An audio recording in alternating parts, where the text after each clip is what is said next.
Good evening to you and welcome into a Super Bowl edition of 3 to See, Super Bowl 54 on Fox 44 this week. A lot to look forward to.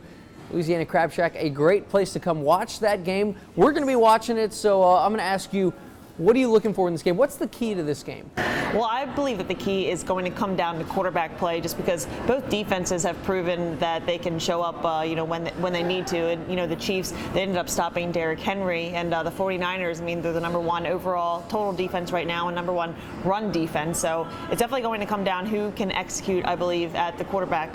Just because Raheem Mostert, he had a coming out party in the NFC Championship. I mean, 4 touchdowns, over 200 yards, career best numbers. But I'm just definitely looking forward to Mahomes, just kind of seeing him gunslinging it as he's known to do. Then what's fascinating is in their pass game is that both tight ends, they're the leading receivers, which is pretty interesting. And this is going to be a really exciting Super Bowl. I don't think it's going to be a blowout whatsoever. It's really going to be a close one, and there's a lot on the line for Andy Reid. I mean, he has the most wins as an NFL coach without a Super Bowl, and of course Kyle Shanahan, one of the younger coaches that's really come up, and he has kind of some history with Garoppolo there. So it's going to be very exciting. I am going to take the Chiefs on this one. I don't think that Garoppolo has had as much experience, of course, with Mahomes. Now we know that Garoppolo has had a lot of time. He studied under Tom Brady and Bill Belichick, the best, at the game, one of the best, the GOAT. So it's definitely going to be exciting. But I'm taking the Chiefs on this one. What about you? Yeah, I think you said it right there. It comes down to the quarterback position, but more importantly, it comes down to protecting the quarterback. And I think that offensive line for the Chiefs, if they give Pat Mahomes time, he's going to be able to have a field day. And there's a lot of things with Pat that you can't account for. With he's got the wheels that we saw against Tennessee. He's got a rocket launcher for an arm. And then when you have everyone covered, he makes a run. When you think he's going to run, he yard balls it to Blake Bell or someone that's out there. Travis Kelce. He has that X factor that there is no way to prepare for what he's able to do. You can put a receiver back there at quarterback and try to emulate the speed, but nobody has the element that Pat Mahomes has, and I feel like that's why they get an edge in this, because I've gone back and forth on this game, and you think about in the Super Bowls past, we have these great offenses going against these great defenses. Just back to last year, the Patriots, that great defense against the Rams' high-flying offense, and the Patriots shut them down. We see that more often than not. A couple years ago, Peyton Manning was playing for the Broncos. They went on to take on that Legion of Boom defense in Seattle, and they destroyed them. Then a couple years later, Peyton Manning comes back with the Broncos. His offense is sputtering along, taking on Cam Newton in that Panthers offense. And then what do you know? The defense excels once again. Von Miller, a fantastic game in that one. So, I think in a game you would typically like to lean towards the defense, but that X factor of Patrick Mahomes, I think, is going to be what pushes the Chiefs over the edge in this one. So can't wait to watch. It's going to be a great game, obviously, on Fox 44. Be sure to check it out. We got pregame, and then we're on after some of the new primetime shows on Fox, so lots to watch for on Sunday. So beyond Sunday, or sometime this week, what else are you looking for this week? The Lady Bears, of course, they hit the road. They're playing Texas. Now, we know that history goes that it's always been Texas and the Lady Bears as 2 of the top teams in the Big 12. And as we've talked about all year, the Big 12 is a lot more talented this year than in years past. Of course, we know that West Virginia ended up beating Texas. Now, it was in West Virginia, but Texas, they have some big-time wins. I mean, when Stanford was ranked #1 in the very beginning of the season, Texas beat them in a close game. And this game is going to come down to, can the Lady Bears keep what they've created this season, keep that momentum going?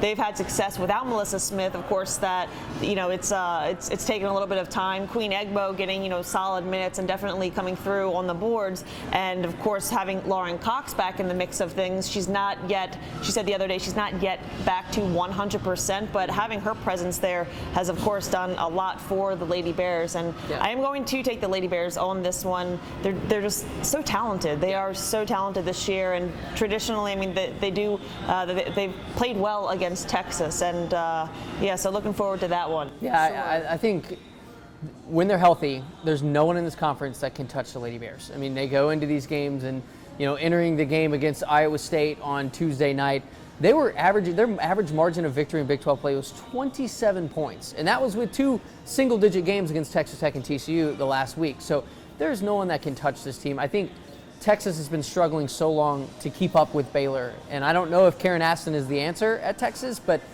I don't see them closing the gap at all on Baylor. I mean, a couple years ago, you thought maybe in the Big 12 tournament they had something going, but since then, Texas really has not had much of an answer for Baylor. So I expect Baylor to go down there and roll them pretty good in the drum, and then leave Texas fans asking what to do next, which is all too common for them. So that's going to be a fun one. I tell you what, down the stretch is going to be a lot of fun to see what happens with the men's team, because the men's team is clearly putting themselves in a position to be the best team in the Big 12 Conference. This next stretch of games over the next 2 weeks or so, I feel like they should roll through that. It's the Big 12, so maybe you give them a loss or two in that stretch, but I really expect them to be undefeated in a couple weeks when they take on the West Virginia Mountaineers. That team, I've seen them play several times. It'll be a battle of wills in that one. It's strength on strength. It's defense, it's grit, it's toughness, and West Virginia likes to turn you over. Baylor has the experience in the backcourt to really be able to handle that, and we've seen them be able to handle it. We saw them handle that at Texas Tech.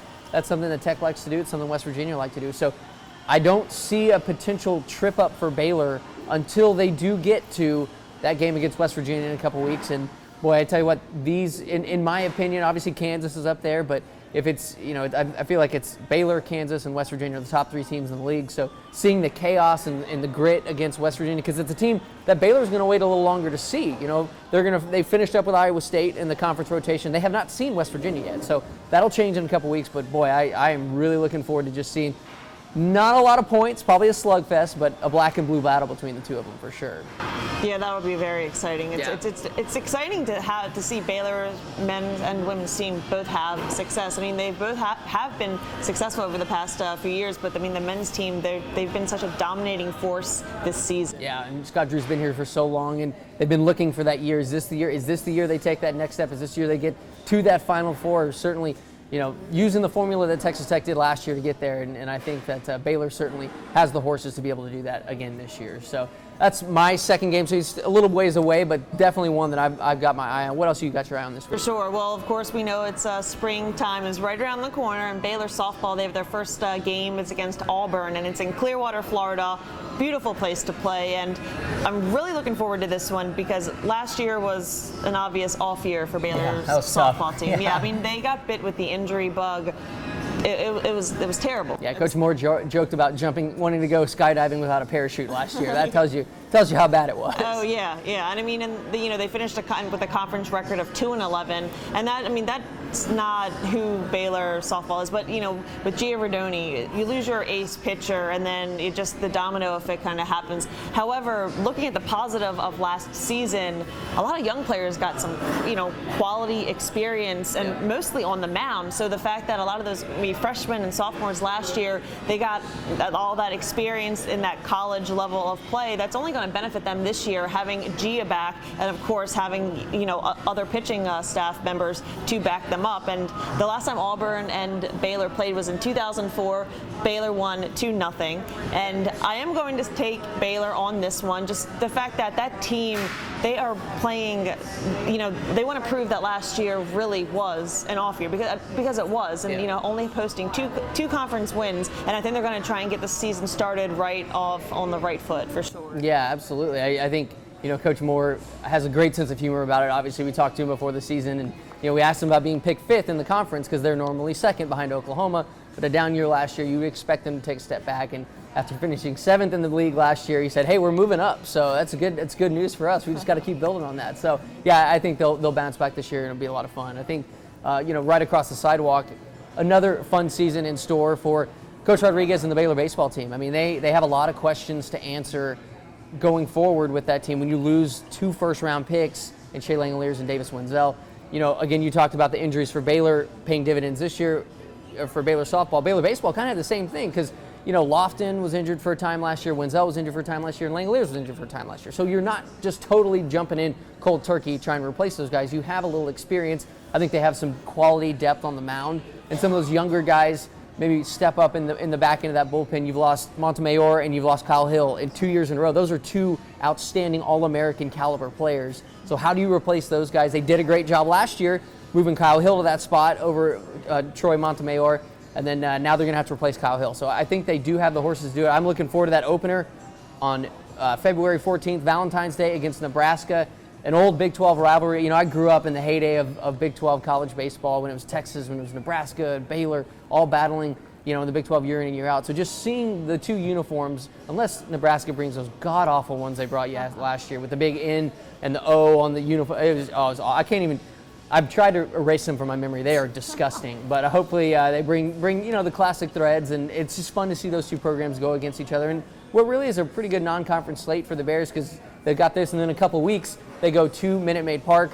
No word on if the trash cans will be in use there, but taking on Missouri, LSU, and Arkansas in the Shriners Classic. So really building up to what will be really a marquee non-conference event that they're going to for the second year in a row. So that opener, looking forward to February 14th against the Nebraska Cornhuskers. Coach Rod filling in some question marks. I think that he's developed it to the point where he's able to turn those question marks into exclamation marks by the end of the season. So do you think the Bears are going to be breaking Cornhuskers' hearts on Valentine's Day? I do think so, yeah. I think Baylor's in a different place. Will Bolt obviously was at Texas A&M last year as kind of the hitting coordinator. He, former player at Nebraska, has gone back to Nebraska. He's the head coach now, replacing Darren Erstad. So a new look maybe for Nebraska, maybe a new mentality. Obviously we got to know Coach Bolt pretty well here down from his time in College Station. So looking forward to seeing what he has. But yeah, I think right now the Bears are in a little better place than Nebraska. So going to be fun to watch. We've got lots going on, getting ready. Going to be that time of the year. February's crossover season where everyone starts playing together. So why don't you go to a place where there's TVs everywhere? Louisiana Crab Shack. Come check it out. Of course, Super Bowl 54 on Fox 44 this Sunday. Be sure to check it out. If you need a place to watch it, come on down here to do it. Until then, though, this has been 3DC. She's Mandy. I'm Matt. We'll talk to you later.